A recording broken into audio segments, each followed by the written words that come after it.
back to my channel. My name is Ida and here's my wrap up of the books I read in the month of July. So I read 17 books, so I'm gonna try and do this really quickly. I know I say this every time, but this time I seriously mean it. Also, I was listening to Sarah Larson this morning and I think she kind of inspired this entire look. So it has been a great reading month for me, but sadly I started the month out with a bit of a disappointment, and that was Phoebe Berman's Gonna Lose It by Brooke Averick.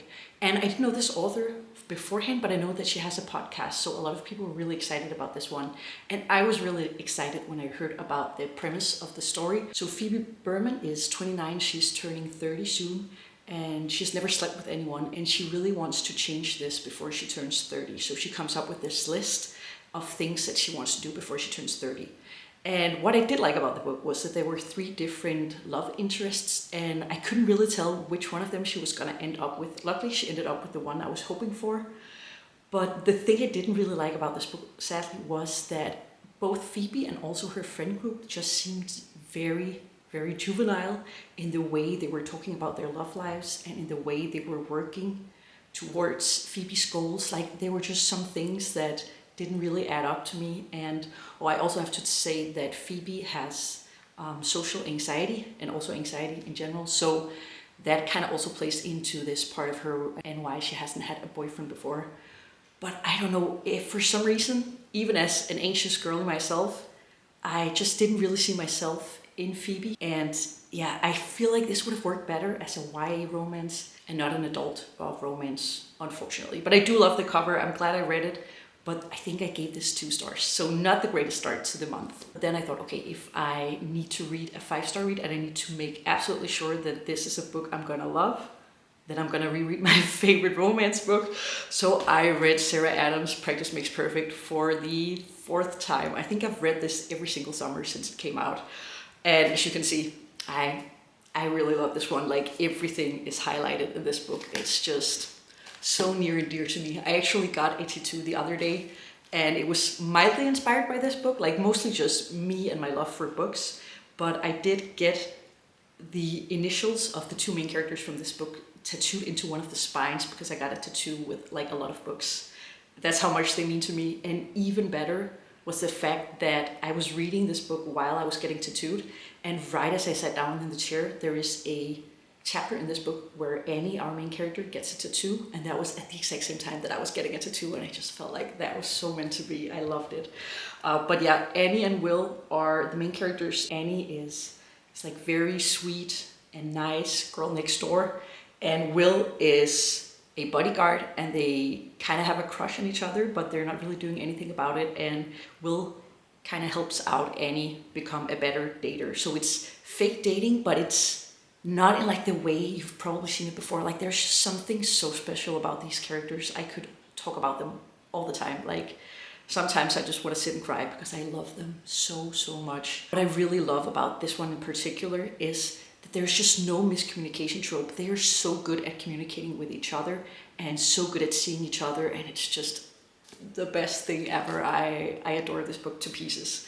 And one of the reasons why I wanted to read this one was also so I could reread Beg, Borrow, or Steal, the 3rd book in this series. And it's about Emily, who's Annie's older sister, and Jack, who's kind of her rival at work. He's also a teacher, just like Emily. And by accident, Emily sends off her book manuscript to their principal, and with the help of Jack, they try to get it back. And all of these books are inspired by Audrey Hepburn movies, by the way, and I think that's such a cute twist. This was my first reread of this one.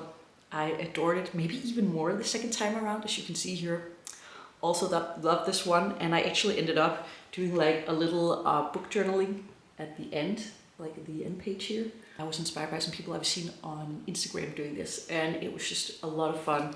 I think I'm gonna do this with even more books. But yeah, this is also like a perfect summer read, and I wish I lived in Rogan, Kentucky. Then I think I'm gonna put all of these books into the same category because it's a book series.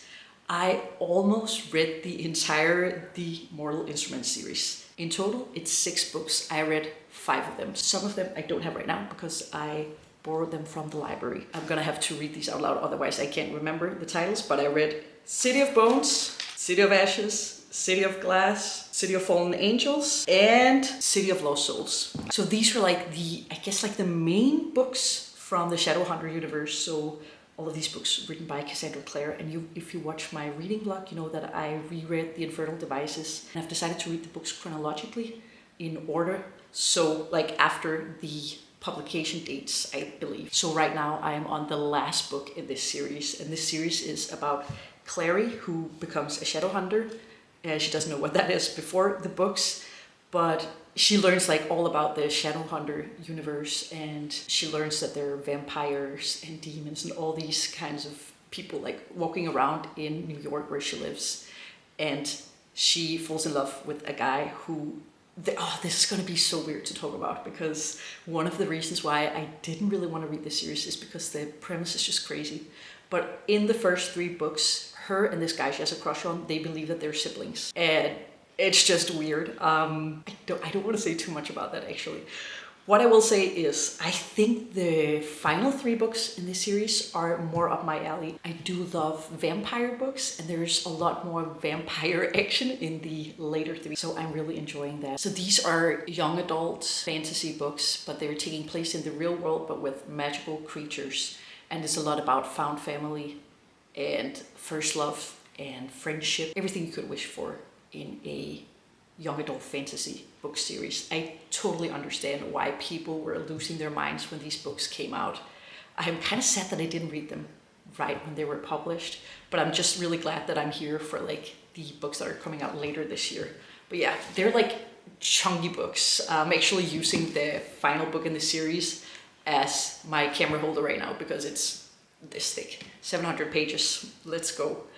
And in regards to that, I also read the 4 first graphic novels, because there are graphic novels of these books as well. So the first 2 cover the first book, the second 2 cover the second book, and then unfortunately my library doesn't have the rest of them. But I really enjoyed reading them in a graphic novel. I actually think this story works so well for that, and I was really surprised by how similar all the images I had in my head were to the way that the artist had drawn the scenes in this graphic novel. I just feel like that must have meant that the books were the perfect kind of books to translate into a graphic novel. I highly recommend reading these. What is really cool is that the girl who has done the art for these graphic novels, she's actually a Cassandra Clare fan. I just find that so very, very cool. So if you ever want to like reread the books, or you just want to know what all the hype is about, I actually would recommend reading these, just because it's a lot easier, a lot faster to get through, and I think they worked very, very well. So I will see if I can get my hands on the last ones, because that was a very nice experience. Then I read the final book in the Heartstopper series by Alice Oseman. So that was Heartstopper Volume 6. Right now I'm lending it out to a friend, so I don't have it. But that was a 6-star read for sure. I already knew it was going to be that. I almost cried while reading it. I definitely cried while watching the movie on Netflix. Like, I was ugly sobbing for the last 20 minutes. But I think it was the perfect ending to such a wholesome and important storyline. And yeah, I just cannot recommend it enough. I highly recommend the graphic novels. I also highly recommend the Netflix show. Both are just peak, and I think they did such a good job with the TV series. Like, it's almost picture by picture what happens in the graphic novel. And in case you don't know what it's about first love again, and like queer relationships, coming to terms with your sexuality and your place in the world. And it's just such a beautiful storyline, really wholesome friendships and very important conversations, and I recommend this to everyone. I listened to 2 audiobooks. One was a Danish one called Jeg Stalker, which translated to I Stalk, or I'm stalking. This was from the perspective of stalkers and like why they stalk, but like kind of spiraled and made them stalk someone. It could be like their ex-wife or their ex-boss or someone like that. And I found it really interesting because I don't think I've ever heard it from the perspective of the people who's doing the stalking. And yeah, I listened to it on audio, which worked really well because they had different narrators to read each story. So it actually felt like you were hearing it from the people, and it just kind of blew my mind. I found it very fascinating. And then I listened to Caught Up by Navessa Allen. And I did this because I listened to the first book last year, and it was a wild ride. This one was as well. Like, there were some very cringy parts and some parts that just had me yelling out loud. I am not particularly a fan of these books. They're like also stalker, dark romance books, and they are absolutely spicy and open door, and they're just like very dramatic and also like sassy and cheesy and just everything mixed together.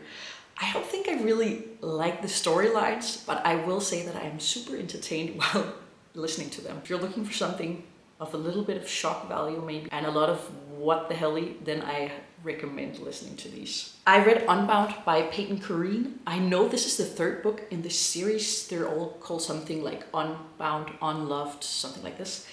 And for some reason, we only have the third book in stores in Denmark. I don't know why, but I saw this cover and I just knew I had to get it. Our main male character, Bennett, he has OCD and he is also on the autism spectrum, and I've just found that really interesting in a male character, also because he's on a hockey team, and that's not your typical hockey romance book. And him and Paloma have been going out before, and we're kind of jumping in time because something has happened that made them break up, but they're still kind of like linked together. This is by no means like a happy romance, but it kind of has an undercurrent of sadness, and it was really heartbreaking at times, very sad, but then also like hopeful. And when they were finally together and when things were going well, it just felt so good. But then when they weren't together, it was so heart-wrenching. It's not my typical kind of romance book because I'm not typically into like the very angsty stories, but this was definitely pulling at my heartstrings, and every single love song that I was listening to afterwards immediately made me think about these characters.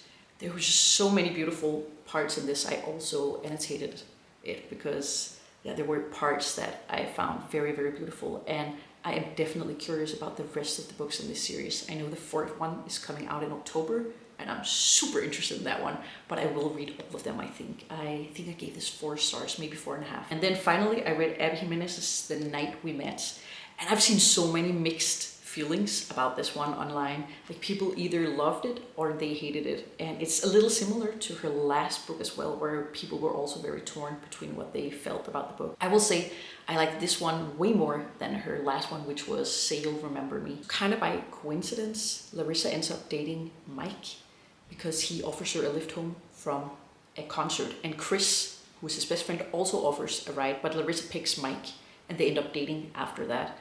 But then stuff kind of happened with Mike that means that Chris and Larissa are spending a lot more time together. And Chris is helping out Larissa a lot behind the scenes, and then kind of helping Mike, taking credit for the things that he does. Like, he really cares about her, and that's of course a huge problem because she's dating his best friend.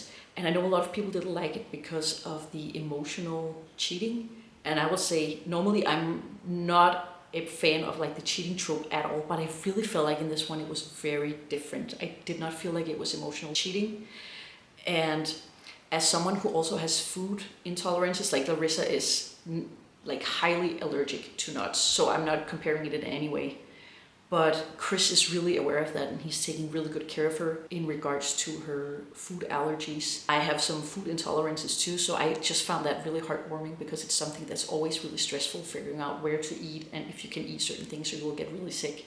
So there were just some parts of this book that really spoke to my heart and to my soul, and I actually think that their story was really beautiful. I was frustrated with a lot of characters in this book, but not with Larissa and Chris as much as the internet is. I think people like really dislike them. I always find it really funny when some people love a book and others will absolutely hate it, but I'm very happy to say that I really enjoyed it. And my expectations were not very high after the last one I read, but now she got me back. And that was all the 17 books that I read in the month of July. It was very obvious that it's vacation time and I had a lot more time on my hands, and also that 5 of them were graphic novels. But I would love to hear what you've been reading and what was your favorite read maybe of July, or maybe also what books you're looking forward to. I have so many. I think I might actually make a video where I talk about it because I feel like the second half of the year has so many new releases that I cannot wait to get my hands on. So that was all. Thank you so much for watching, and I hope to see you again in my next video. Bye!